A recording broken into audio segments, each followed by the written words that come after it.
Kumusta po OTG friends? At papasok nga po tayo sa trabaho. Ayan, malayo pa lang ay nakita ko na may operation pala dito sa madadaanan natin. Kadalasan nilalagpasan ko lang yan. Pero ngayon ay napili tayo, kaya tayo pinatabi muna. First time ko nga pong na para sa random, pero may mga napapanood na akong video tungkol dito. Ayan, nakalimutan ko tuloy ibaliktad yung video ko, hayaan mo na. Baka mapagalitan pa ako ng officer pagka pinindot-pindot ko yung cellphone.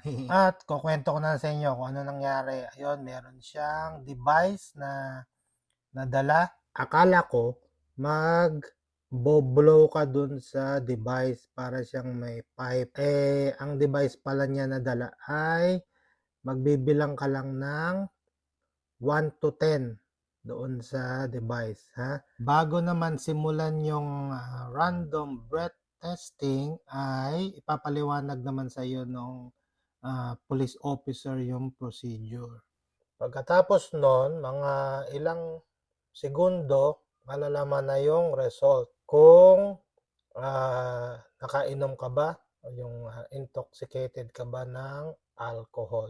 Tapos pala, titingnan niya yung iyong driver's license. Dito po pala sa NSW ay kailangan nating dalhin yung ating driver's license, yung physical ID, at saka yung digital driver's license na nasa cellphone natin, na nasa app.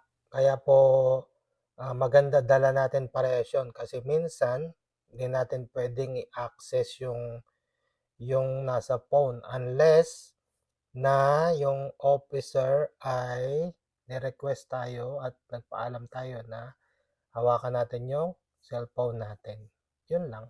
Tapos na, at buti na lang medyo maaga ako lagi pumapasok. Kung hindi, late. Pang 6:30 nga ako ngayon. Kaya ayan, aabot pa ako. Bye-bye. See you later.